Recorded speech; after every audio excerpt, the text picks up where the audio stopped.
De la création. Ils vont adorer les choses que Dieu a créées sans adorer le Créateur. Mais je viens dire à quelqu'un ce matin, le seul digne de louange, c'est le roi des rois et le Seigneur des seigneurs. C'est le Créateur de toutes choses. Alléluia. Et nous avons choisi de l'adorer. Amen. Je ne sais pas s'il y a des gens qui ont choisi d'adorer le Créateur de toutes choses.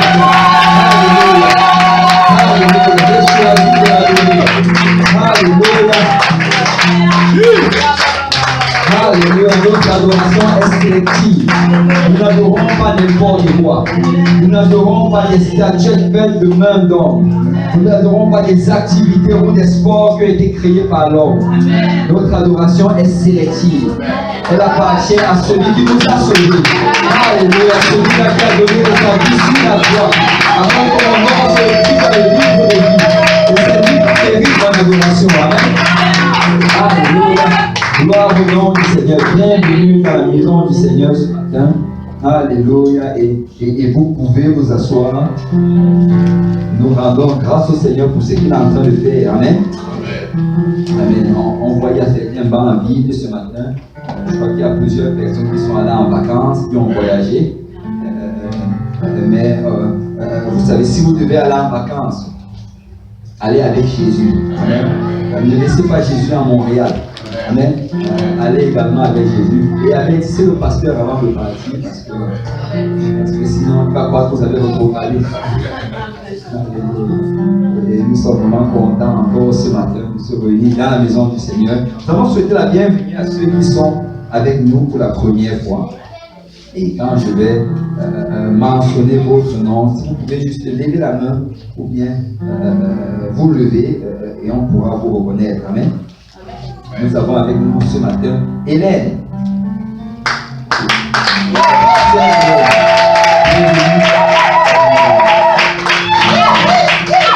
Je suis content de vous avoir avec nous ce matin, sœur Hélène. Nous avons également Gonzague. Gonzague Bélanger.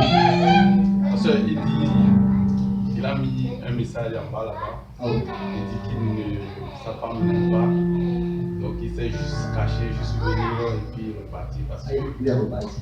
Ouais, mais on va prier pour Gonzague Bélanger. Et il a un besoin, il demande qu'on prie parce que sa femme n'est pas sauvée. Il veut qu'on prie pour elle. On va prier pour eux deux. Amen. Amen. Gloire au Seigneur. Vous savez pourquoi pas répondre à sa requête maintenant.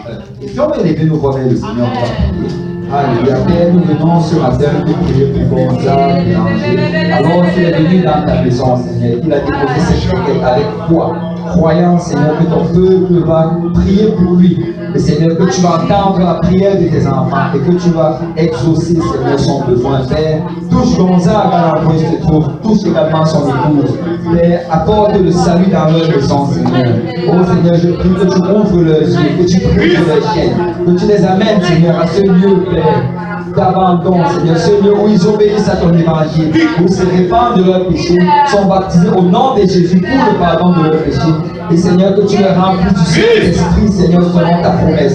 Seigneur, touche bien Gonzague, afin, Seigneur, qu'alors, Seigneur, qu'il est touché et qu'il est interpellé par ton esprit, qu'il vienne dans ta maison, qu'il se joigne au corps du Christ et qu'il te serve, Seigneur. Père, nous remettons Gonzague, Seigneur, entre tes mains, au nom de Jésus.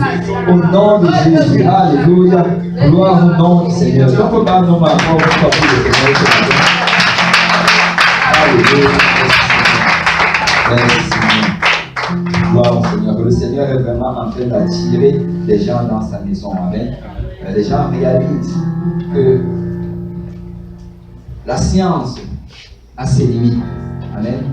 Même le psychologue ne peut pas fixer ta famille. Si tu as besoin d'avoir une guérison, d'avoir une délivrance, d'avoir une provision, la meilleure personne vers qui se tourner, c'est Jésus. C'est Jésus. Et les gens le réalisent présentement et on doit être conscient de ça. Tu sais, là, bon, je ne suis pas encore en train de prêcher, mais que le Seigneur fasse ce qu'il veut faire, mais quand les gens viennent vers toi pour un besoin, pointer dans la direction de Jésus. Amen. Souvent, nous voulons vite rencontrer les besoins des gens et juste les laisser partir. Mais réalise que si Dieu les a dirigés vers toi, c'est parce que tu as quelque chose que eux ils n'ont pas et tu as quelque chose que le monde n'a pas.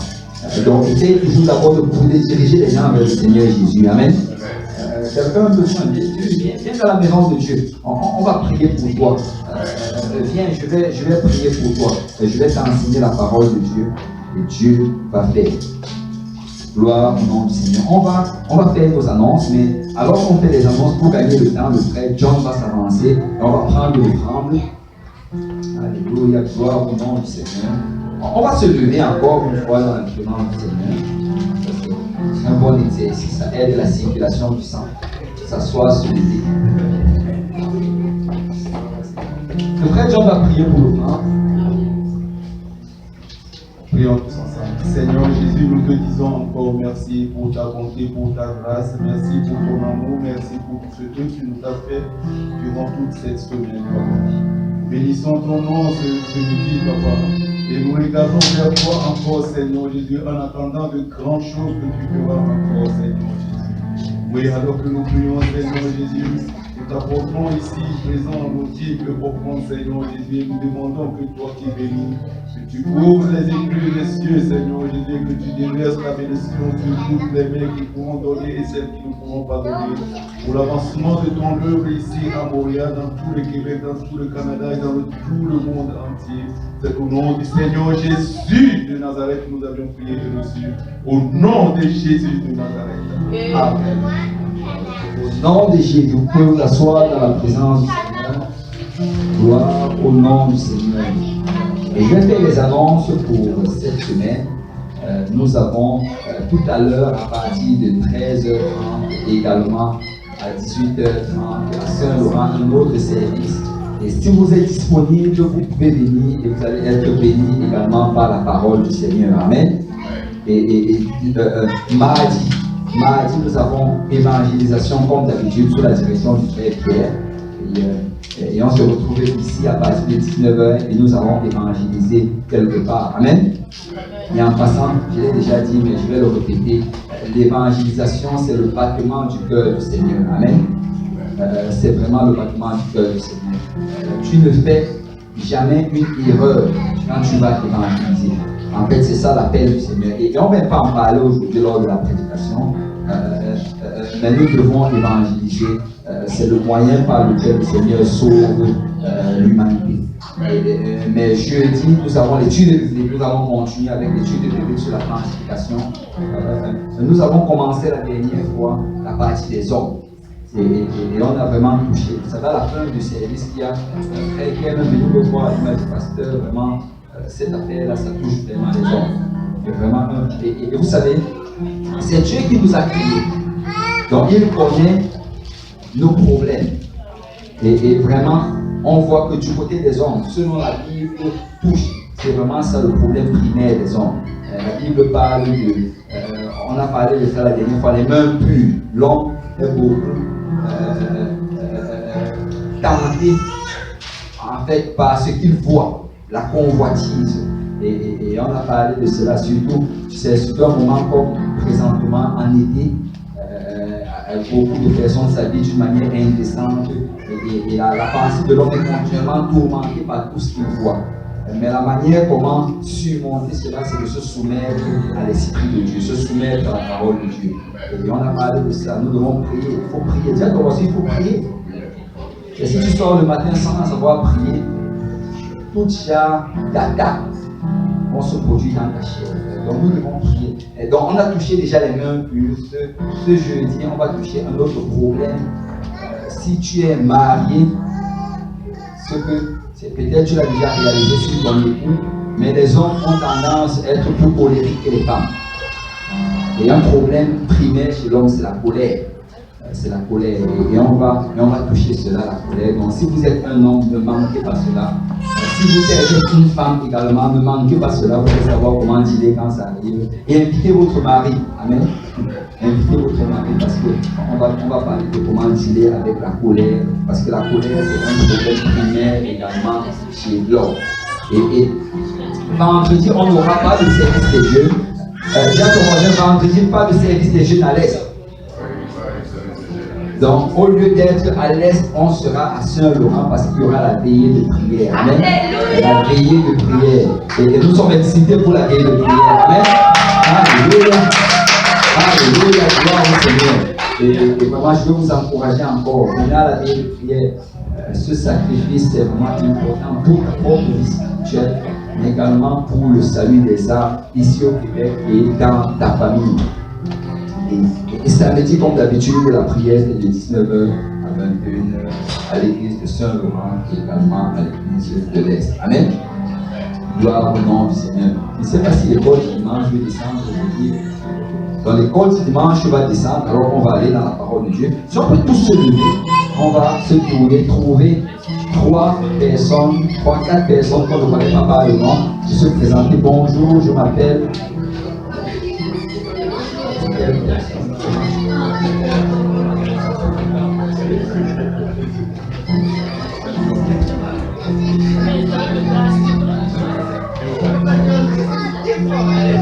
Ah oui.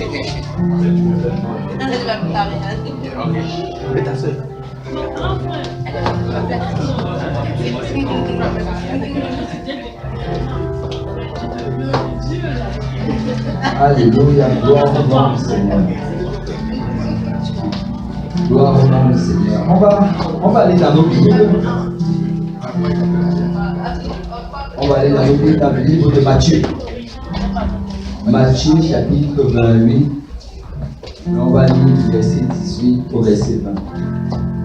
Matthieu 28, verset 18 au verset 20.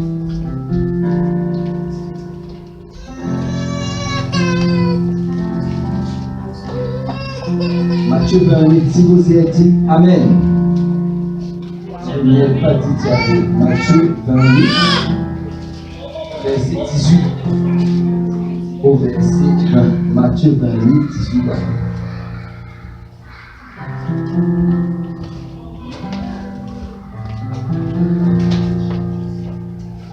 La gloire au nom du Seigneur.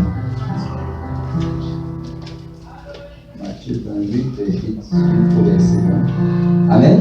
Amen. La Bible dit Jésus s'étant approché leur parla ainsi. Tout pouvoir m'a été donné dans le ciel et sur la terre.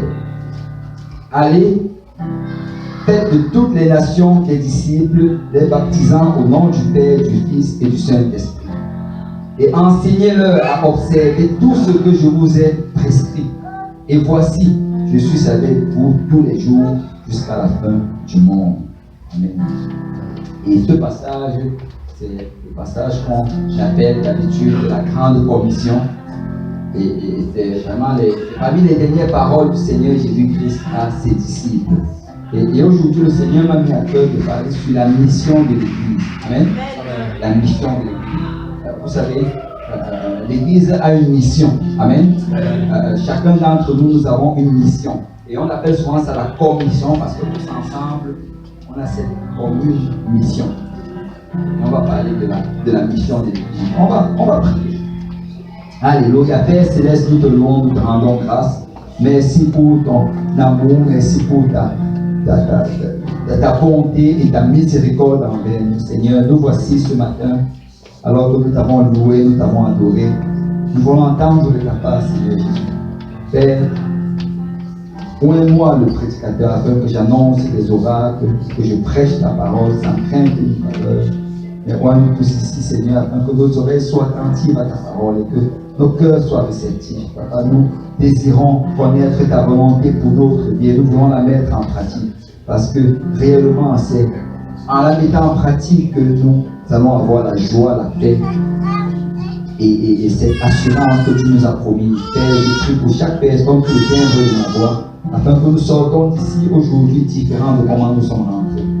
Seigneur, nous voulons sortir étant zélés pour les bonnes œuvres, déterminés à faire ta volonté. Nous voulons sortir d'ici, Seigneur, avec un nouvel engagement et une nouvelle décision de te servir, Seigneur, et de marcher, Seigneur, sur la voie que tu as tracée pour ton Église.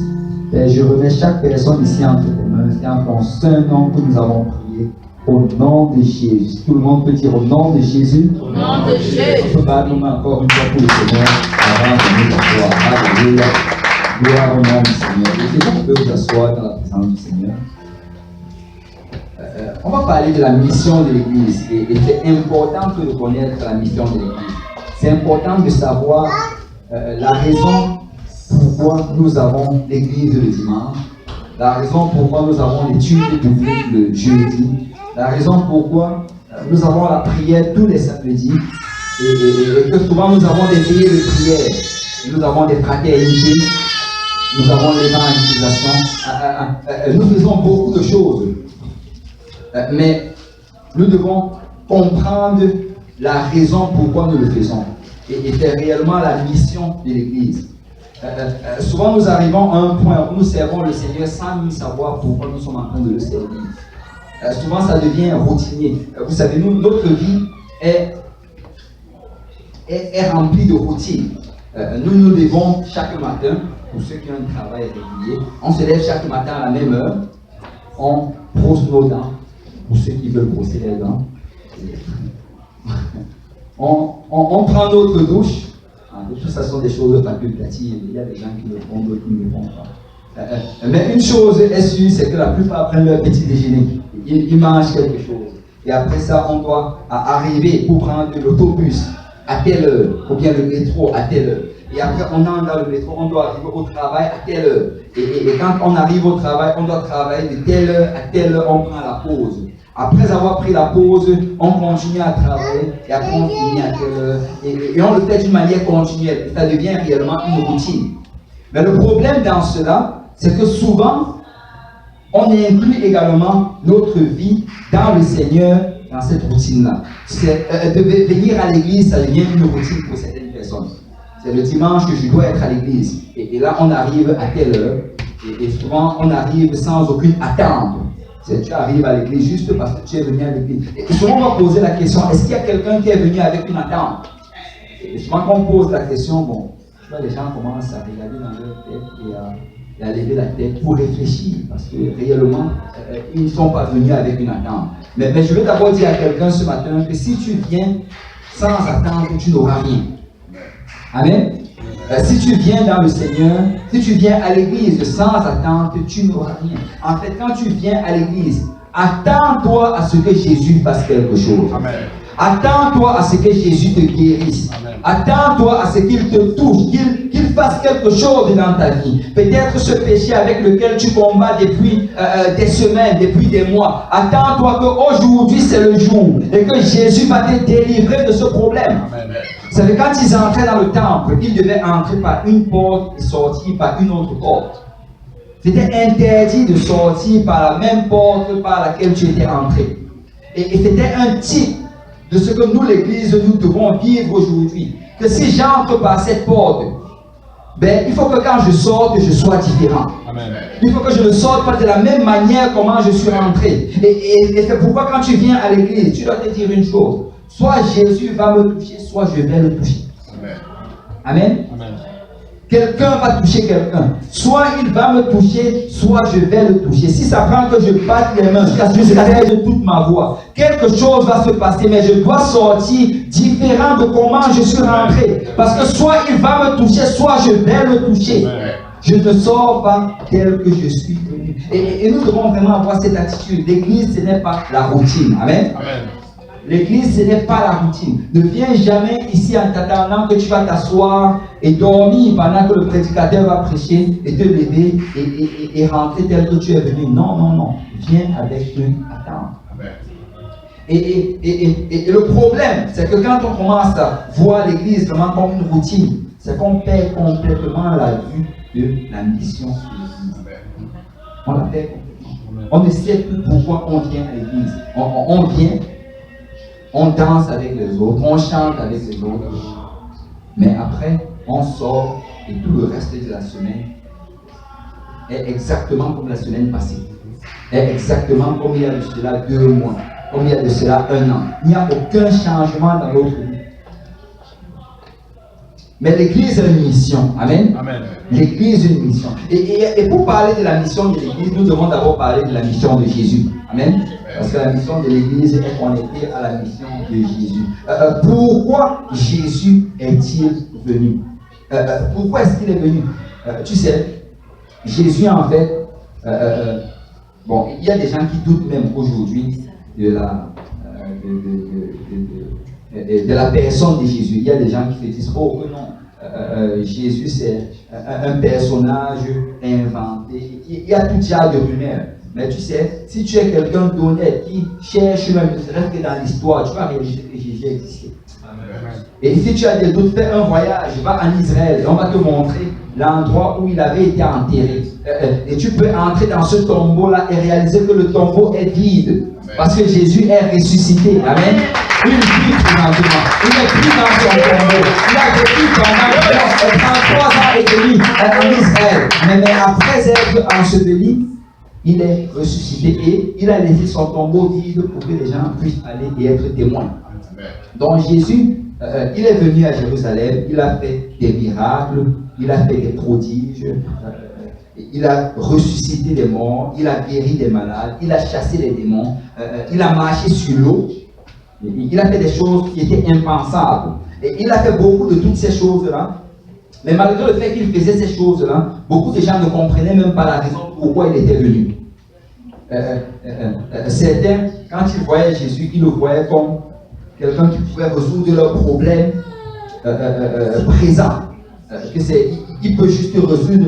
En fait, vous savez, le problème des Juifs, la raison pourquoi beaucoup n'ont pas cru en Jésus, c'est parce que quand ils attendaient le fils de David, ils se disaient que ça allait être quelqu'un qui allait venir en force et puissance. Comme David leur a donné beaucoup de victoires dans le passé, ils se disaient que le fils de David allait venir et chasser les Romains, établir un royaume en Israël et encore une fois être la nation la plus puissante sur la face de la terre. C'était en fait ça le truc. Et c'est pourquoi quand ils voyaient Jésus, il y avait toujours cette confusion en eux. Parce qu'ils voyaient que ce gars faisait des miracles, il faisait des prodiges, il était tellement puissant. Mais devant les Romains, il ne faisait rien. Et il ne résistait pas aux Romains. Même les pharisiens se pointaient devant lui, on l'insultait et on le critiquait, mais il ne faisait rien. Et pour eux, c'était toute une confusion. Et pourquoi? Parce qu'ils ne comprenaient pas réellement la raison pourquoi Jésus était venu. Et je vais dire à quelqu'un ce matin, écoute, Jésus, quand il est venu, il a guéri des malades. Mais Jésus n'est pas venu uniquement pour guérir les malades. Amen. Et on doit s'enlever cela de notre tête. Parce que ça devient une occasion de chute pour beaucoup de chrétiens.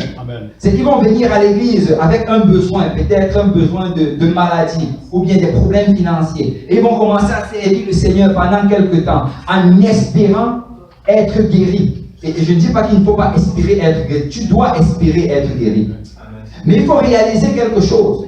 Que même si le Seigneur décide de ne pas te guérir maintenant, tu dois continuer à le servir. Même s'il décide de ne pas pouvoir tes besoins financiers maintenant, tu dois continuer à le servir. Écoute, même s'il décide de ne jamais te guérir, c'est-le quand même. Parce que la raison principale pourquoi il est venu, c'est de sauver de tes péchés. Tu sais, que gagnerais-tu si le Seigneur te guérissait de ta maladie et que tu manquais l'enlèvement? Amen. Je me rappelle encore de cette histoire de cette dame. Et je ne suis pas en train de dire forcément que si le Seigneur guérit quelqu'un, il va manquer l'enlèvement. Mais il y a certaines personnes qui servent le Seigneur et le Seigneur sait que s'il ôte la maladie sur eux, ils vont le servir. Il y a cette histoire, je ne sais pas, peut-être je l'ai déjà raconté ici, mais il y avait une dame.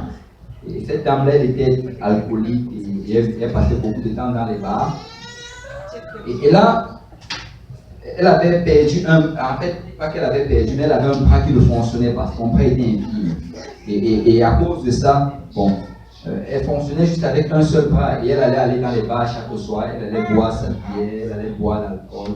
Et quand elle devenait ivre, elle allait se battre et même frapper les hommes. Et un jour, elle a rencontré Jésus. Et elle est venue au Seigneur. Et alors qu'elle servait le Seigneur de manière fidèle, un jour, il y a eu un service. Et elle a eu la foi que le Seigneur a guéri son bras. Et là, maintenant, elle était apte des deux bras. Mais tu sais, quelques temps après, elle est retournée dans les bars. Elle a abandonné le Seigneur. Et là, maintenant, elle qui frappait les hommes avec un bras, maintenant, elle frappe avec les deux bras. Peut-être ça aurait été mieux que son bras ne soit pas guéri. Peut-être ça aurait été mieux qu'elle reste juste dans l'église jusqu'à ce que l'enlèvement vienne. Et qu'après l'enlèvement, bon, le Seigneur maintenant lui donne son nouveau corps. Et on va comprendre ceci. Ne permets pas à la maladie de voler ton salut. Ne permets pas à la maladie d'ôter ton nom du livre de vie. Certaines personnes vont commencer à servir le Seigneur. Mais quand ils ne vont pas obtenir ce qu'ils veulent obtenir maintenant, ils vont abandonner. Mais tu veux dire à quelqu'un ce matin, sers le Seigneur jusqu'à son retour. Tu te donnes, tu ne te donnes pas. Tu te donnes et tu le reprends. Peu importe ce qui arrive, sers le Seigneur jusqu'à ton retour. Parce que notre vraie récompense, c'est de l'autre côté. Amen. Notre vraie récompense, même si le Seigneur te donne $1 million, tu ne seras jamais joyeux. Écoute, il y a des gens qui ont gagné 47 millions de dollars. Il y a des gens qui ont gagné autour de 47 millions de dollars. Quelques années après, ils avaient tout perdu, ils étaient endettés. Donc tu regardes, tu dis, oh non, moi ça ne peut pas m'arriver. Oui, ça peut t'arriver. Parce que l'argent a ce pouvoir de corrompre les gens. Et je veux juste te dire, écoute, si le Seigneur te donne beaucoup, continue à le servir. Mais s'il ne te donne rien, continue à le servir. Amen. Parce que je lui fais confiance, il sait ce qui est bon pour moi. Amen.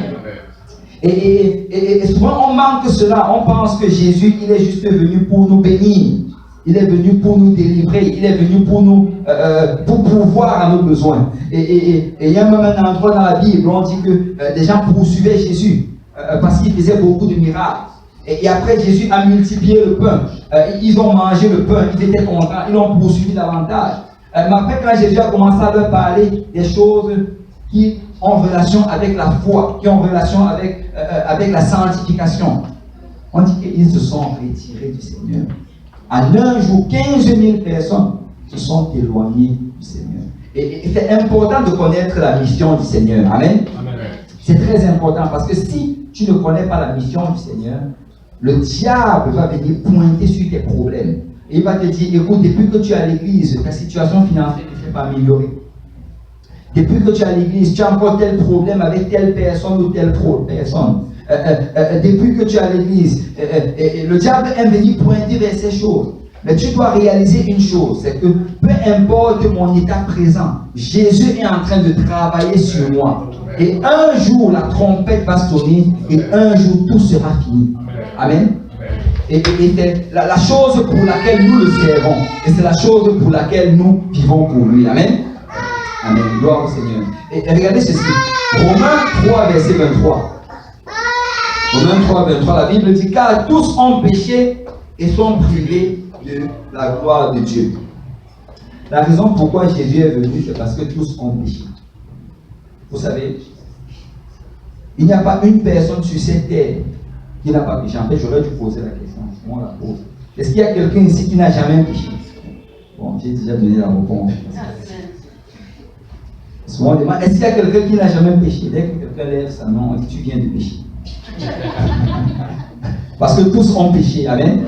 Et à cause du fait qu'on ait péché, selon Romains 6, verset 23, le salaire du péché, c'est la mort, mais le don gratuit de Dieu, c'est la vie éternelle en Jésus-Christ notre Seigneur. Donc, à cause du péché, nous devons mourir. À cause du péché, nous devons aller en enfer. Vous savez, l'enfer, c'est un lieu réel. Et il y a les gens qui font souvent des blagues avec l'enfer. Mais l'enfer, c'est un lieu réel. L'enfer, ce n'est pas un lieu où tu peux t'amuser. Il y a souvent des gens qui disent des choses stupides. Ils disent, oh, je sais que Michael Jackson est en enfer. Quand on va là en enfer, on va jouer avec lui. Et écoute, il n'y a pas de jeu en enfer. En enfer, ce sont des tourments continuels. C'est un feu qui ne s'arrête pas. L'enfer, en fait, Jésus décrit cela comme un lieu où il y a le feu, mais que ça ne consume pas le verre. Donc c'est comme si un verre de terre que tu mettrais en enfer, il y a le feu, mais ça ne consume pas. Il ressent cette chaleur à, je ne sais pas, 1000 degrés Celsius, continuellement, d'éternité en éternité. Il y a ce feu continuel là qui est en train de brûler. Et alors que ça brûle, tu n'es pas consumé. Mais tu ressens toute la douleur. L'enfer, c'est un lieu de tourment. Tu sais, en enfer, tu as les pensées qui passent encore dans ta tête. Tu te rappelles de combien de fois on t'a invité à l'église, de combien de fois on t'a parlé de l'évangile, de combien de fois des gens ont sacrifié pour que tu puisses venir servir le Seigneur. Et tu sais, tu restes dans un lieu pareil, et malgré le fait que tu as ces pensées, il n'y a aucun espoir. Parce qu'en enfer, il n'y a pas la présence du Seigneur.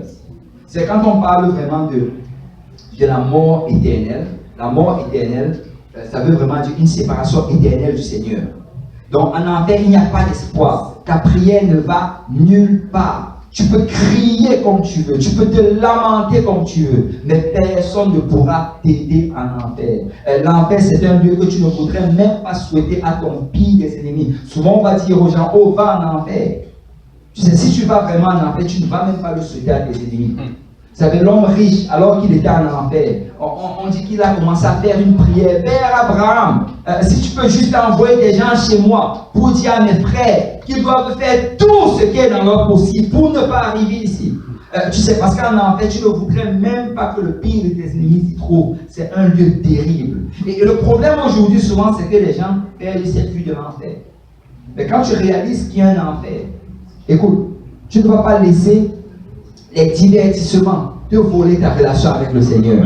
Tu ne vas pas laisser les choses de ce monde, les relations, copines, copains, toutes ces affaires à te voler. Parce que l'enfer, c'est un lieu réel. Et dès le moment qu'on y entre, il est impossible d'en sortir. Et la raison pourquoi Jésus est venu, c'est parce qu'il ne voulait pas que nous allions en enfer. Amen. Amen. La raison pourquoi Jésus est venu, c'est parce qu'il ne voulait pas avoir ne serait-ce qu'une seule personne en enfer. La Bible nous dit que la volonté de Dieu, c'est que nul ne périsse, mais que tous parviennent à la repentance.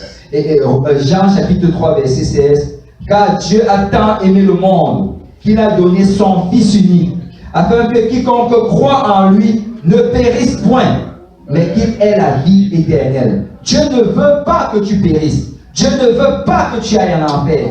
En fait, Dieu, vous savez, souvent, on ne comprend pas pleinement l'œuvre que Christ a fait à la croix. Et pour comprendre l'œuvre que Christ a fait à la croix, ça prend vraiment d'entrer un peu plus en profondeur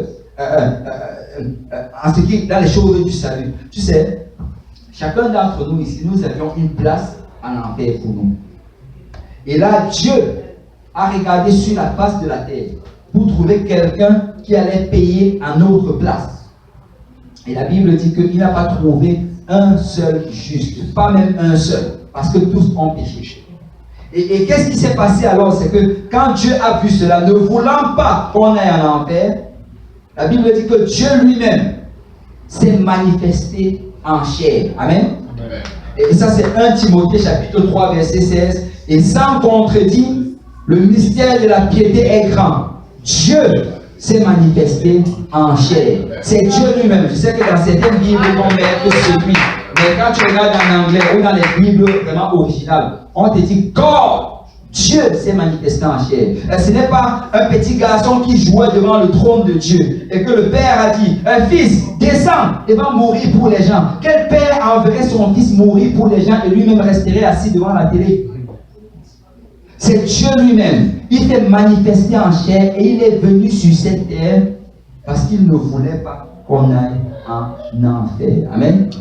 Et quand tu saisis cela, quand tu saisis vraiment que ce n'est pas une deuxième personne dans la divinité, mais c'est le Créateur lui-même. C'est celui qui m'a créé. Il m'a tellement aimé qu'il a décidé de mettre sa gloire de côté et de prendre une chair semblable à celle des hommes. Et il est descendu sur cette terre. Et il a marché sur cette terre pendant 33 ans et demi.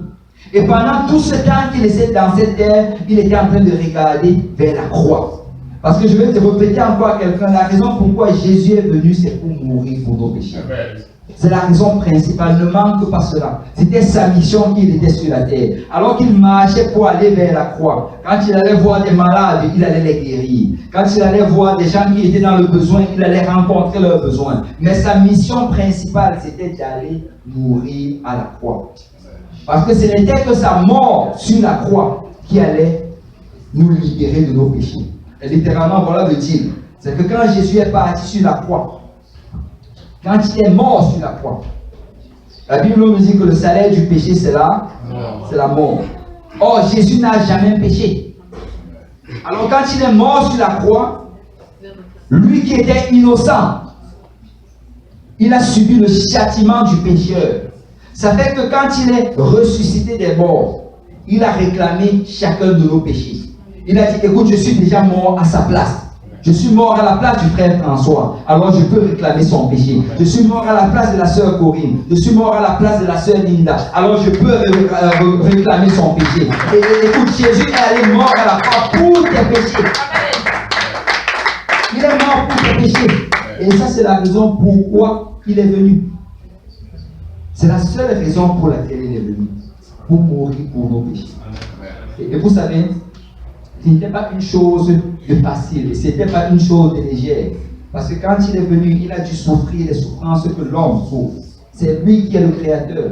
Il a souffert les souffrances que l'homme a souffert. Il a revêtu de cette chair. Il a marché. Il avait faim. Il avait soif. Il a souffert les insultes.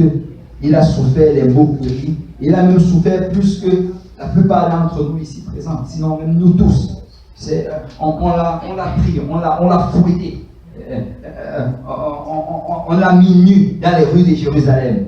On a mis une couronne d'épines sur sa tête. Et on a frappé cette couronne de telle manière à ce que ça allait presser sur son crâne. Et on l'a amené à la croix. Et on a mis des clous au travers de ses poignets. Et après on l'a suspendu dans le vide avec ses clous qui le retenaient. Et il a souffert des choses horribles. Mais la raison pourquoi il souffrait cela, je le répète encore, c'est pour le pardon de nos péchés. Vous savez, souvent on prend les péchés à la légère. Et on se dit, oh, je vais juste faire ceci et après je vais demander pardon, Dieu va me pardonner. Le péché n'est pas pardonné. Le péché, il faut payer pour ce péché. Vous savez, ce n'est pas comme si Dieu allait prendre une ardoise de tes péchés et dire, oh, je lui pardonne, il efface. Non, non, non. Il faut que quelqu'un paye pour ses péchés. Et quand tu regardes ce qui s'est passé sur la croix de sur le chemin du Calvaire, quand tu regardes ce qui s'est passé sur la colline de Golgotha, en fait, Jésus était en train de payer pour ton péché. C'est toi qui devais être à la croix. C'est toi qui devais souffrir tout ce qu'il a souffert. Mais il a décidé de le souffrir à ta place. Et telle est la mission que Jésus avait sur cette terre. Il n'est pas juste venu pour guérir les gens, je le répète. Mais il est venu afin que ton nom soit écrit dans le livre de vie. Et tu dois te rappeler que c'est ça la chose la plus importante. Alors ne permets à rien aujourd'hui de voler ton salut. Ne permets à aucune distraction. Ne permets à aucun divertissement. Ne permets à aucune activité. Même pas à un travail ou bien à un garçon ou à une fille. C'est la chose la plus importante. Écoute, il est mort pour cela. Et quelqu'un avait posé cette question, je vais peut-être la poser. Est-ce que les choses pour lesquelles tu vis valent la peine que Jésus soit mort pour elles? Les choses qui sont les plus importantes dans ta vie aujourd'hui, celles que tu ne voudrais pas lâcher, malgré le fait que tu ressens que le Seigneur te demande de les lâcher. Est-ce que tu penses que ça vaut la peine que Christ soit mort pour cela?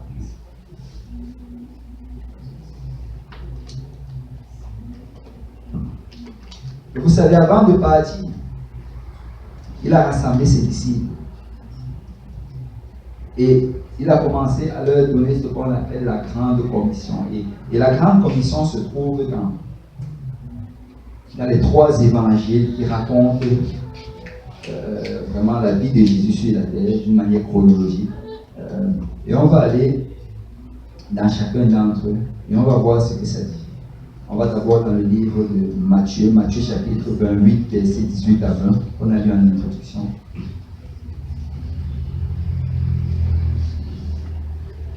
Jésus s'étant approché leur parla ainsi: tout pouvoir m'a été donné dans le ciel et sur la terre. Allez, faites de toutes les nations des disciples, les baptisant au nom du Père, du Fils et du Saint-Esprit. Et enseignez-leur à observer tout ce que je vous ai prescrit. Et voici, je suis avec vous tous les jours jusqu'à la fin du monde. Et si Jésus se trouve devant ses disciples, il leur dit: allez. C'est avant de partir, le Seigneur a amené ses disciples, il leur a dit: écoutez, j'ai fait ce que je devais faire. J'ai fait la mission que j'avais été appelé à faire. Mais maintenant, j'ai une mission pour vous, j'ai une commission pour vous. Il leur dit: allez. La mission que le Seigneur a pour son Église, c'est de aller. Amen. Il dit: allez, faites de toutes les nations des disciples, les baptisant au nom du Père, du Fils et du Saint-Esprit. Je vais d'abord pointer sur ceci. Tu sais, avant même qu'on le parle de la grande commission, il y a plusieurs personnes qui utilisent ce passage pour justifier la Trinité. Ils te disent qu'il y a 3 personnes en Dieu: le Père, le Fils et le Saint-Esprit. Et vraiment, le passage sur lequel ils se basent, c'est celui-ci. Ils disent qu'à cause de cela, quand on va baptiser les gens, on doit les baptiser au nom de la Trinité. Et ils baptisent au nom du Père, du Fils et du Saint-Esprit. Mais il y a un problème avec la Trinité.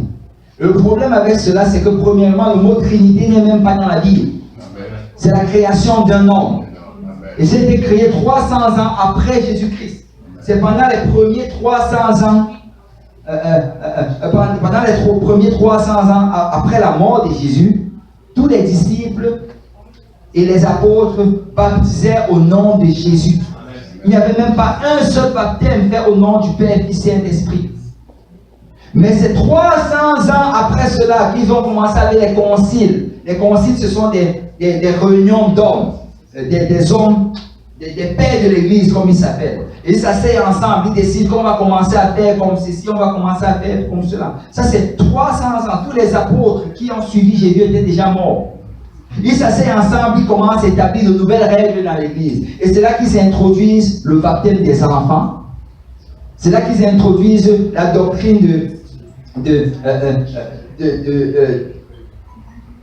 fait, il y a beaucoup de doctrines.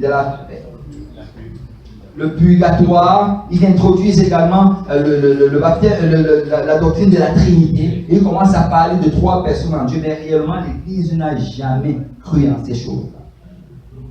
Et de là, quand ils voient ce passage, ils disent: ok, le Seigneur Jésus a dit au nom du Père, du Fils et du Saint-Esprit. Et ça veut dire en fait qu'on doit baptiser les gens au nom du Père, du Fils et du Saint-Esprit. Bon, ma question, si j'étais là ce jour-là, j'allais tous les regarder, j'allais leur demander: donc vous pensez que ceux qui ont fait avant vous avaient tort? Tous ceux-là qui ont baptisé pendant 300 ans, juste au nom de Jésus, est-ce qu'ils avaient tort? C'est qu'ils se sont appuyés sur ce passage. Ils ont dit: le Seigneur a dit, baptisez-les au nom du Père, du Fils et du Saint-Esprit. Eh bien, on va plonger les gens au nom du Père, du Fils et du Saint-Esprit. Et je me rappelle encore quelqu'un, parce que quand tu regardes dans le livre des Actes, tu vois que tous les baptêmes sont faits au nom de Jésus. Amen. Est-ce qu'il y a des gens qui ont lu le livre des Actes ici? Amen. il y a quelques personnes. Est-ce qu'il y a des gens qui ont déjà lu la Bible ici un jour? Il y a encore quelques personnes. En fait, un prédicateur disait que dans la Pentecôte, tu ne vas jamais avoir 100%. Quand tu vas poser une question, il y aura toujours des gens. Est-ce qu'il y a des gens qui ont lu la Bible? Il y a une question qu'est-ce qu'on pose souvent pour vraiment s'assurer. On demande, est-ce qu'il y a des gens ici qui respirent? On dit que malgré ce qu'il y aurait des gens qui ont. Mais si tu as lu le livre des Actes, tu vas réaliser que dans le livre des Actes, tous les baptêmes sont faits au nom de Jésus. Il n'y a même pas un seul baptême au nom du Père, Fils et Saint-Esprit. Quand le Seigneur était en train de dire ici, allez baptiser au nom du Père, du Fils et du Saint-Esprit. Vous savez, Pierre, quand il allait baptiser au nom de Jésus, il ne se trompait pas. Il avait compris ce que le Seigneur disait. En fait, quelqu'un avait dit ceci une fois. On dit, oh oui, mais Pierre a baptisé au nom de Jésus. Mais la personne dit que mais Jésus a dit au nom du Père, Fils et Saint-Esprit. Et moi, je préfère faire ce que Jésus a dit que de faire ce que Pierre a dit. Ça, c'est la confusion totale. Parce que Pierre a fait ce que Jésus lui a dit. Amen. Et quand tu regardes ce passage, regardez dans vos Bibles. Parce que souvent, on va regarder l'écran, on va croire que c'est le trucage, que le frère Pierre a effacé certaines choses. Mais regarde dans ta Bible. Au nom. Dans ce passage, c'est A-U. Ce n'est pas A-U-X. Amen. Et non, c'est N-O-M. Ce n'est pas N-O-M-S. Donc, quand on dit au nom, ici c'est au singulier, ça veut dire qu'il y a un seul nom. Alléluia. Un seul nom. Amen. Amen. Il n'y a pas trois personnes dans la Trinité. Il n'y a qu'une seule personne dans la divinité. C'est le seul Seigneur. Amen. Amen. Le seul Sauveur. Et il dit, au nom, donc au singulier, ça veut dire qu'il y a un nom. Mais par la suite, il dit du Père, du Fils et du Saint-Esprit. Et là, quand tu regardes, tu dis, oui, mais on parle Père, Fils et Saint-Esprit. Ça, c'est trois. Je vois trois personnes. Ce n'est pas trois personnes, en fait, c'est trois titres. Amen. Je crois que là, on peut déjà faire l'exemple avec le frère Pierre. Avant, on ne pouvait pas faire l'exemple avec lui. Amen. Le frère Pierre, il est père. Amen. Ça fait environ une semaine et demie qu'il est père. Amen. Mais en même temps qu'il est père, il est également fils. Amen. Sa maman est juste là derrière. Amen. Il est fils. Donc, il est père et il est fils, mais il est une seule personne. Parce que les gens ont des problèmes avec ce passage. On dit oui, mais père, fils, Saint-Esprit. Les gens le comprennent, on dit que oui, mais ça fait trois. Non, ça ne fait pas trois, ça fait une personne. Parce que tu peux être en même temps père et en même temps fils. Alléluia. Et tu peux être en même temps père, en même temps fils, en même temps époux. Amen. Ça fait trois titres, mais tu es là, même personne. Et ici, quand on parle, pourquoi est-ce que c'est au singulier? Pourquoi au non, c'est au singulier? C'est parce qu'on parle de la même personne, mais qui a trois titres. C'est la même personne, ce n'est pas trois dieux, c'est un seul Dieu. La Bible dit que nous avons été faits à l'image de Dieu. Amen. Amen. Alors, si on est fait à l'image de Dieu, est-ce que tu es trois personnes? Est-ce qu'il y a quelqu'un ici qui est trois personnes? Est-ce qu'il y a quelqu'un ici qui n'est pas trois personnes? Si on est fait à l'image de Dieu, si on n'est pas trois personnes, mais Dieu également n'est pas trois personnes. Il est une seule personne. Mais de la même manière que le frère Pierre peut avoir trois titres, de la même manière que Dieu a trois titres. Et c'est quoi ces trois titres? Il est Père. Père, c'est quoi? Père, tu as ce titre-là quand tu deviens un papa. Il y a de cela une semaine et demie, tu ne pouvais pas dire Papa Pierre. Il n'était pas père. Mais maintenant qu'il est devenu père quand il a eu un enfant. Et Dieu est notre Père parce que nous sommes ses enfants. Amen. Amen. Il est le Père de la création. Il a créé tout être humain. C'est notre Père. Amen. Amen. Maintenant, fils. C'est quoi fils? Fils, en fait, c'est quand tu es né d'un père. Et le titre de fils, ben, Dieu l'a acquis quand il a créé une chair. Parce que quand on parle, en fait, du Fils de Dieu, on parle de la chair de Dieu. Parce que la Bible nous dit dans le livre de Colossiens, Colossiens chapitre 2, verset 9, que en lui habite corporellement toute la plénitude de la divinité. Donc ça veut dire que la divinité est dans le corps de Jésus-Christ. Donc ce corps-là, c'était juste une enveloppe, c'était une chair. Mais à l'intérieur, il y avait l'Esprit de Dieu. Donc quand on parle de fils, on est en train de parler de la chair. Donc quand on dit fils, ben, c'est la chair de Dieu. Donc il a en même temps le titre de père, parce que c'est lui qui a créé. Mais il a le titre de fils, parce que c'est ce fils-là qui était engendré, cette chair. Saint-Esprit, c'est un titre également. Saint-Esprit, ça nous montre les deux attributs fondamentaux de Dieu. Saint dans son côté moral et esprit dans son côté physique. C'est saint, Dieu est saint, il n'a jamais péché, il est pur. Amen. Esprit, c'est parce qu'il est comme le vent, il est invisible. Et c'est vraiment cela, mais ce sont des titres. Et c'est pourquoi, quand tu vois dans la parole de Dieu, tous les baptêmes sont faits au nom de Jésus. Parce que les disciples ont compris en fait que, au lieu de répéter Père, Fils et Saint-Esprit, ben, ce que Jésus nous a appelé de faire, c'est aller chercher le nom à qui appartiennent ces trois titres. Vous savez, on ne peut pas faire de transaction avec des titres. Si tu achètes une maison, tu ne peux pas écrire dessus Père. Ce que n'importe quel autre père peut venir le réclamer. Amen. Tu ne peux pas écrire Fils, parce que n'importe quel autre fils peut le réclamer.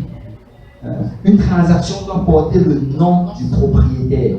C'est pourquoi la Bible dit que tout ce que vous fassiez en parole ou en œuvre, faites tout au nom de Jésus. Il faut que le nom soit mentionné. Et en passant, ceux qui baptisent souvent au nom du Père, Fils et Saint-Esprit, demandez-leur pourquoi est-ce qu'ils ne prient pas pour les malades au nom du Père, Fils et Saint-Esprit.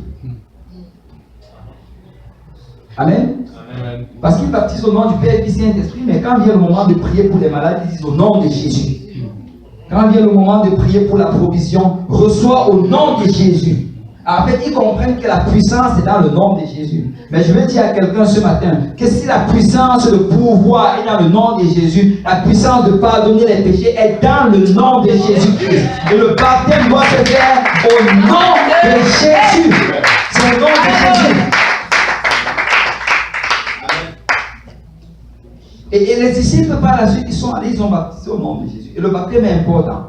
Parce que si tu regardes dans Marc chapitre 16, verset 15, la Bible dit, ça c'est toujours l'autre partie où la grande commission est mentionnée. Puis il leur dit, allez par tout le monde et prêchez la bonne nouvelle à toute la création. Celui qui croira et qui sera baptisé sera sauvé. Mais celui qui ne croira pas sera condamné. En fait, ici, dans ce passage, le Seigneur met encore l'accent sur le baptême. Il dit, écoute, si tu veux être sauvé, ça prend que tu crois et que tu sois baptisé. Il y a des gens aujourd'hui qui pensent que le baptême c'est facultatif. Ils se disent, bon, je vais me baptiser quand je vais le voir, quand je vais le sentir. Et il y a des gens qui pensent vraiment que c'est facultatif. Mais le Seigneur dit que si tu n'es pas baptisé au nom de Jésus, tu ne seras pas sauvé. Tu ne seras pas sauvé. Parce que le pardon des péchés, c'est dans l'obéissance à l'évangile. L'évangile, c'est la mort, l'ensevelissement et la résurrection du Christ. Et si tu veux que tes péchés soient pardonnés, il faut que, tu te répands. La repentance, c'est quand tu prends une décision devant le Seigneur. Tu dis, à partir d'aujourd'hui, je ne veux plus vivre dans le péché. J'arrête de mentir. J'arrête de tricher. J'arrête de vivre dans la fornication. J'arrête de regarder la pornographie. J'arrête de faire toutes ces choses qui sont impures devant le Seigneur. C'est ça la repentance. Et quand tu prends cette décision, tu demandes pardon pour ce que tu as fait dans le passé et tu demandes l'aide du Seigneur pour vivre une vie pure. Amen. C'est ça la repentance. Mais la deuxième partie, le baptême, ça prend le baptême. Parce qu'après être repenti, il faut qu'on te baptise au nom de Jésus pour le pardon de tes péchés. Actes chapitre 2, verset 38, tu vois qu'on l'a déjà affiché. Pierre leur dit, répentez-vous, la première chose. Et que chacun de vous soit baptisé au nom de Jésus-Christ pour le pardon de vos péchés. Ce n'est pas à cause. Il y a des gens qui prêchent cela. Ils disent que bon, comme tu as demandé pardon au Seigneur et qu'il t'a pardonné, à cause de cela, juste pour faire acte de bonne foi devant toute l'église, tu vas aller et on va te baptiser. Et il y a un problème avec cela parce que ce qu'ils disent par là, c'est que c'est facultatif. Tu es déjà en règle avec le Seigneur, mais c'est juste pour les autres pour qu'ils voient. Mais non, ce n'est pas le cas. La Bible dit pour le pardon. Donc s'il n'y a pas le baptême, il n'y a pas le pardon. Amen. Amen. Ça prend un baptême au nom de Jésus-Christ pour obtenir le pardon de ses péchés. Parce qu'après t'être repenti, il faut que tu sois enseveli avec Christ par le moyen du baptême. Amen. Et ça, c'est la deuxième étape. Et si tu es ici aujourd'hui, tu n'as pas encore été baptisé au nom de Jésus, tu peux être baptisé aujourd'hui même. Tu peux me voir à la fin du service et on peut s'arranger à ce que tu sois baptisé. Parce que la Bible dit que c'est après que tu seras baptisé que là tu deviens une nouvelle créature dans le Seigneur. La Bible dit que celui qui est en Christ est une nouvelle créature. Toutes choses anciennes sont passées, toutes choses deviennent nouvelles. Tu sais, tu n'as pas besoin de combattre encore avec cette condamnation dans tes pensées. Tu n'as pas besoin de laisser le diable venir t'attaquer nuit après nuit. Tu n'as pas besoin de laisser toutes ces choses te tourmenter. Écoute, juste viens et sois baptisé au nom de Jésus-Christ afin de devenir une nouvelle personne. Et que toutes choses anciennes passent afin que tu deviennes une nouvelle personne dans le Seigneur. Vous savez, la différence vraiment, c'est qu'il y a sauvé Israël de l'emprise de Pharaon, c'était le baptême en Moïse dans la mer Rouge. Amen. Vous savez, c'est le jour là, vous savez, ils avaient déjà une relation avec le Seigneur. Ils avaient déjà fait le symbole de la repentance quand ils ont versé le sang de l'agneau et qu'ils ont mis ça sur la bordure de leur porte. Mais malgré cela, Pharaon continuait toujours à être sur leur dos. Pharaon a été complètement détruit le jour où ils ont traverser la mer Rouge. Et Paul dit que c'est un symbole. Ils ont été baptisés en Moïse. Parce que laisse-moi te dire que quand on te baptise, et quand tu entres dans l'eau, ton ennemi est noyé alors que tu sors de l'eau. Et tu sors, il n'a plus d'emprise sur toi. Peu importe ce qu'on a dit sur toi dans le passé. Peu importe quel sorcier ou les marabouts, ou bien ta famille même a comporté dans le passé. Le jour où tu es baptisé, quand tu sors, le sorcier ne te reconnaît plus. Parce que tu es une nouvelle créature. Amen. Il n'a plus aucun pouvoir sur toi. Tout ce qu'il voit, c'est Christ. Tout ce qu'il voit, c'est le sang de Christ. Laisse-moi te dire qu'il ne va pas s'amuser avec le Seigneur Jésus. Amen. Le troisième endroit où on voit encore la nouvelle, la grande commission, c'est dans Luc chapitre 24. Luc 24, verset 44. Puis il leur dit, c'est là ce que je vous disais lorsque j'étais encore avec vous, qu'il fallait que s'accomplisse tout ce qui est écrit de moi dans la loi de Moïse, dans les prophètes et dans les psaumes. Alors il a ouvert les yeux afin qu'ils comprissent les Écritures. Et il leur dit, ainsi il est écrit que le Christ souffrirait et qu'il ressusciterait des morts le troisième jour, et que la repentance et le pardon des péchés seraient prêchés en mon nom à toutes les nations, à commencer par Jérusalem. Vous êtes mes témoins, vous êtes témoins de ces choses, et voici j'enverrai sur vous ce que mon Père a promis, mais vous restez dans la ville jusqu'à ce que vous soyez revêtus de la puissance en haut. Et ici encore, le Seigneur, une fois de plus, il parle à ses disciples, parmi ses dernières paroles avant de partir. Et il leur dit, écoutez, il est écrit que le Christ allait souffrir. Il est écrit que le Christ allait ressusciter le troisième jour. Il leur parle de l'évangile, la mort, l'enseignement et la résurrection de Christ. Et au verset 47, que la repentance et le pardon des péchés sera prêché en mon nom dans toutes les nations. Il leur dit ici, écoutez, rappelez-vous bien ceci, que l'évangile, comment est-ce que vous allez la mettre en pratique? C'est pas la repentance et le pardon des péchés, qui est bien sûr, comme on l'a vu tantôt, par le baptême au nom de Jésus. Et il dit que vous êtes mes témoins, vous êtes témoins de ces choses. Et après ça, il leur envoie à Jérusalem, il leur dit, allez attendre la promesse venue d'en haut. Et quand ils vont attendre, nous connaissons l'histoire, dans Acte 2, on dit qu'ils attendaient, dans Acte 2, Acte chapitre 2, verset 1, on dit que le jour de la Pentecôte, ils étaient tous ensemble dans le même lieu. Et tout à coup, il vint du ciel un bruit comme celui d'un vent impétueux qui remplit toute la maison où ils étaient assis. Des langues semblables à des langues de feu leur apparurent, séparées les unes des autres, et se posèrent sur chacun d'eux. Et ils furent tous remplis du Saint-Esprit, et se mirent à parler en d'autres langues, selon que l'Esprit leur donnait de s'exprimer. Et ce jour, alors qu'ils ont attendu la promesse du Seigneur, le Saint-Esprit est venu sur eux. Ils ont commencé à parler en d'autres langues. Et la troisième partie, en fait, dans l'Évangile, c'est le don du Saint-Esprit. La première partie, rappelez-vous, Christ est mort, nous devons nous repentir. La deuxième partie, Christ était enseveli, nous devons être baptisés au nom de Jésus pour le pardon de nos péchés. Et la troisième partie, Christ est ressuscité et nous devons recevoir le don du Saint-Esprit. Et on dit ici qu'eux, ils ont reçu le don du Saint-Esprit ce jour-là, le jour de la Pentecôte. Et quand ils ont reçu le don du Saint-Esprit, Dieu leur a prouvé qu'ils ont reçu le don en leur faisant parler une nouvelle langue. Et ça, c'est une autre chose qui est combattue aujourd'hui. Les gens aujourd'hui vont combattre contre le parler en langue. Mais tu sais, s'il n'y avait pas le parler en langue, tu n'allais pas savoir si tu as reçu le don du Saint-Esprit. C'est qu'il y a des gens aujourd'hui qui vont dire, oh, j'ai reçu le Saint-Esprit. Je lui dis, quand est-ce que tu l'as reçu? Je ne sais pas, mais je l'ai reçu. Si tu ne sais pas, ça veut dire que tu ne l'as pas reçu.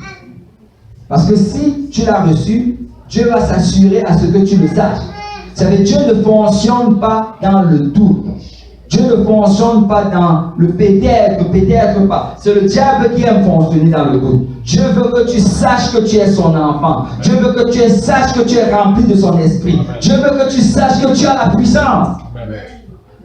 Il ne veut pas que tu sois dans le doute. Et c'est pourquoi quand tu reçois le don du Saint-Esprit, il te fait parler une nouvelle langue que tu n'as jamais parlé dans le passé. Quand tu regardes encore le livre des Actes réellement, c'est le livre où on voit comment l'Église obéit à l'Évangile. C'est Jésus, comme je vous ai dit, il en a parlé, les dernières paroles. Mais après cela, quand tu vas dans le livre des Actes, tu vois comment il obéit. Dans le livre des Actes, on voit comment les gens se répandent. On voit comment les gens sont baptisés au nom de Jésus pour le pardon de leurs péchés. Et on voit comment les gens reçoivent le Saint-Esprit. Et chaque fois que les gens le reçoivent, il y a un signe. Et le signe, c'est le parler en d'autres langues. Et si tu es ici aujourd'hui et que tu n'as jamais parlé en d'autres langues, écoute, le Seigneur peut te remplir aujourd'hui même. Aujourd'hui même, il peut te remplir de son esprit. Amen. Tout ce que tu as besoin de faire, c'est de croire en lui. Amen. Amen. Tu dois juste croire que oui, il m'aime assez pour me remplir de son esprit. Et je veux te dire ici que s'il est venu, c'est la raison pourquoi il est venu, c'était pour mourir pour tes péchés, mais également pour que tu puisses avoir le Saint-Esprit qui est la force qui va te permettre de vivre pour lui. Amen. Amen. Amen. Mais le point vraiment que je voulais apporter dans tout ceci, c'est que si tu regardes bien, quand Jésus était en train de parler à ses disciples, il était en train de dire à ses disciples, vous allez annoncer cela. Amen. Il n'était pas juste en train de leur dire, écoutez, vous devez vous rependre et être baptisés au nom de Jésus et recevoir le don du Saint-Esprit et juste célébrer cela jusqu'à mon retour. Non, non, non. Dans tous ces passages, il leur disait toujours, allez, allez, allez, allez. Et il a vraiment donné une mission à l'Église. Vous savez, le jour où on a obéi à l'Évangile, si le Seigneur Jésus nous prenait directement, on serait sauvé. Amen. On serait sauvé, on serait libéré de toutes les épreuves qu'on a eu à subir par la suite. Mais pourquoi il ne nous a pas pris directement? Et je vais te dire, écoute, il aurait même voulu te prendre directement.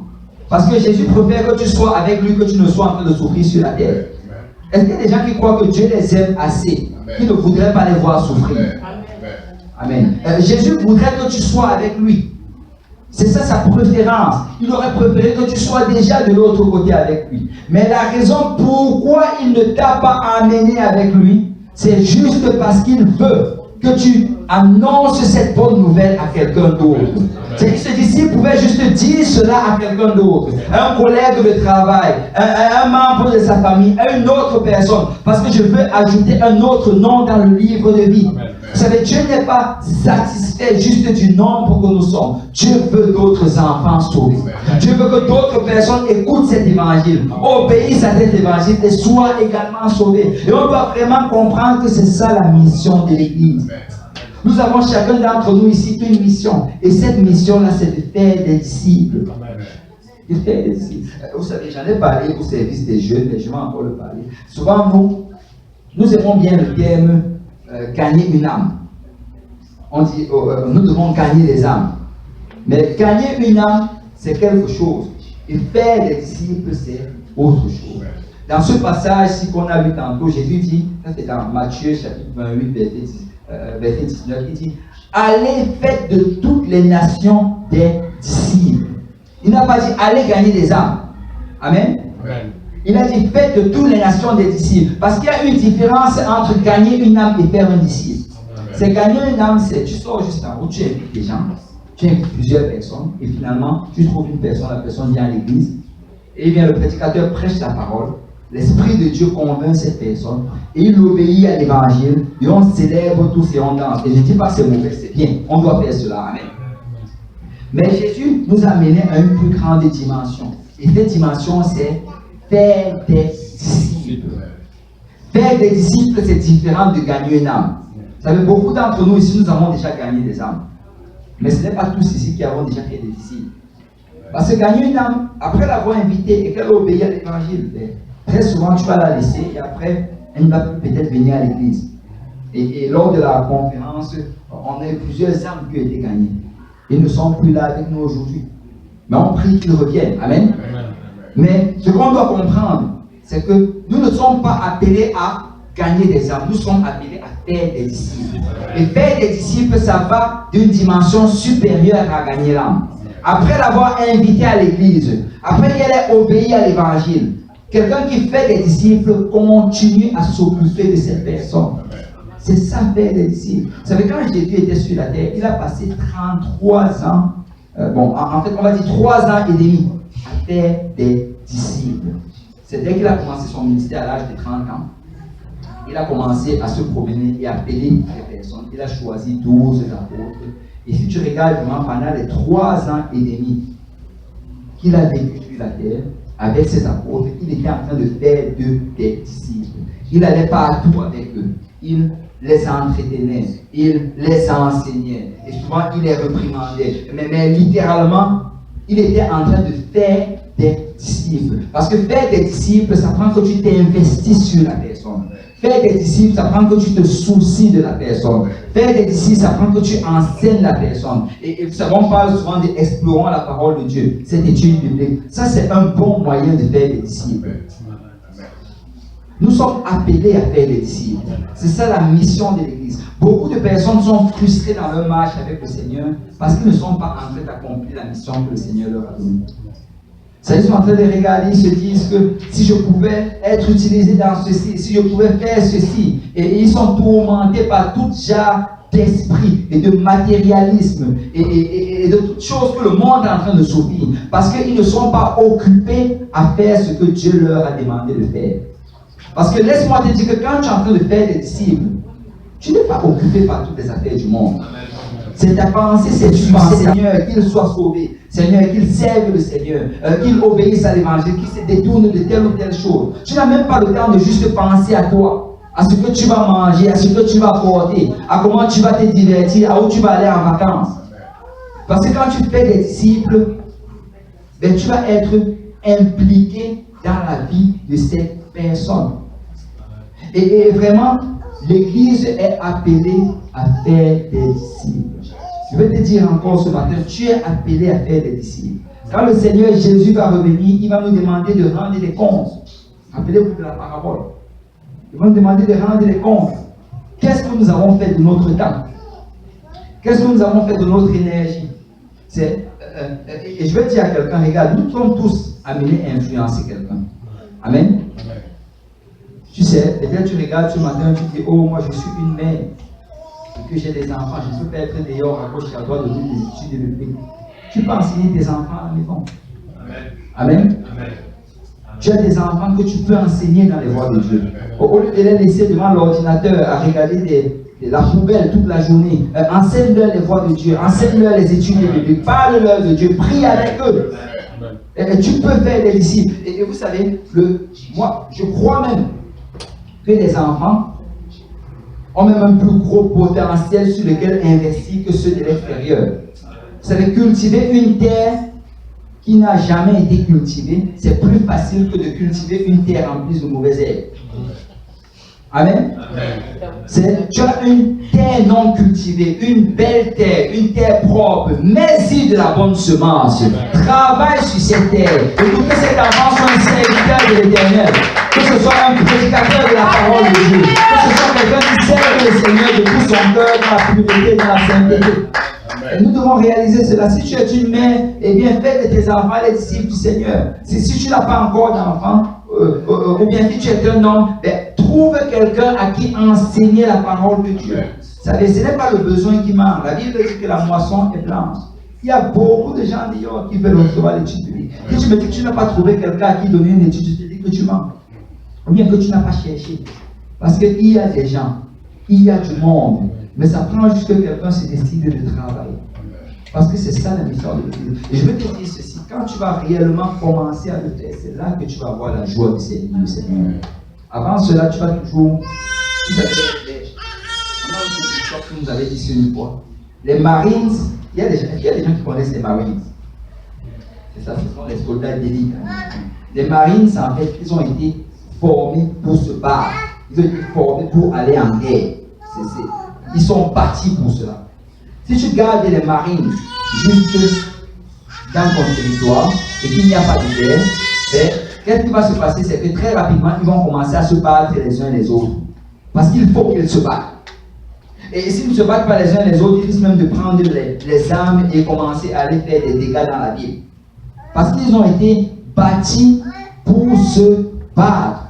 Et nous, les enfants de Dieu, nous avons été bâtis pour faire des disciples. Il a dit, vous êtes mes témoins. Rappelez-vous, quand il leur a donné le Saint-Esprit, il a dit, voici, je vous enverrai une puissance, le Saint-Esprit survenant sur vous. Et vous serez mes témoins. Donc le but principal du Saint-Esprit, c'est pour être les témoins. Donc si tu n'es pas en train d'utiliser cette arme-là pour témoigner, tu vas juste l'utiliser pour commérer contre les autres. Tu vas l'utiliser pour vivre dans l'impudicité et dans toute forme d'impureté. Donc, nous devons travailler pour le Seigneur. Amen. C'est ça la mission de l'Église. Tout avec ton revers, c'est ça ma mission. Faire des disciples. C'est ça à quoi le Seigneur nous appelle. Et réellement, la joie que nous allons avoir dans le Seigneur, c'est si réellement on commence à s'impliquer dans le salut des âmes. Vous savez, il n'y a pas de joie descriptive et de beauté, mais quand elle porte son bébé qui vient de naître, il n'y a pas une joie qui est semblable à cela. Et tu sais quoi, dans l'Église, nous qui sommes l'épouses du Christ, la vraie joie, c'est quand tu réussis à mener quelqu'un dans le Seigneur. C'est quand tu viens présenter, Seigneur, voici, j'ai investi sur cette personne. J'ai investi des temps de prière. J'ai investi l'enseignement. J'ai investi de mon argent, de mes efforts. Il n'y a pas de joie qui soit différente de cela, qui soit meilleure que cela. Et c'est vraiment à ça que l'Église a appelé faire des disciples. Amen. Gloire au Seigneur. On va tous se lever dans la présence du Seigneur. Et nous devons toujours nous rappeler de cette mission. C'est si tu ôtes cette mission de tes yeux, si tu oublies pourquoi le Seigneur t'a laissé sur cette terre, tu vas vivre une vie chrétienne misérable. Mais que le Seigneur nous aide tous à nous engager dans la mission. Que le Seigneur nous aide tous à avoir un zèle, une détermination, que je dois faire notre disciple pour le Seigneur. Il faut qu'une autre personne soit sauvée. Il faut qu'une autre âme soit sauvée. Il faut qu'un autre nom soit écrit dans le livre de vie. Vous savez, ça doit être réellement ça, notre moteur. Ça doit être réellement ça qui nous pousse à avancer. Ça doit être ça qui nous pousse. Et tu sais, ceux réellement qui sont impliqués dans cette mission, c'est quand ils arrivent à l'église que c'est le moment de louer et d'adorer. Leur louange est pure et sincère. Leur louange, en fait, elle vient de leur cœur. Pourquoi? Parce que pendant toute la semaine, ils étaient en train de travailler dans la prière. Ils étaient en train de travailler dans l'évangélisation. Ils étaient en train de travailler dans l'enseignement des études bibliques. Et c'est vraiment un moment de repos quand ils sont dans la présence du Seigneur. Ils ressentent l'amour de Dieu. Ils ressentent la présence de Dieu. Pourquoi? Parce qu'ils étaient en train de faire ce que le Maître leur a dit de faire. Et le Seigneur a dit, heureux est celui-là que le Maître va retrouver en train de faire ce qu'il lui a demandé de faire. Et je veux juste encore exhorter l'Église ce matin, nous encourager. Vous savez, travaillons pour le Seigneur. Travaillons pour le Seigneur. Il n'y a rien de mieux que de travailler pour le Seigneur. On va prendre le temps de s'avancer. On va venir prier. On va renouveler encore notre engagement devant le Seigneur.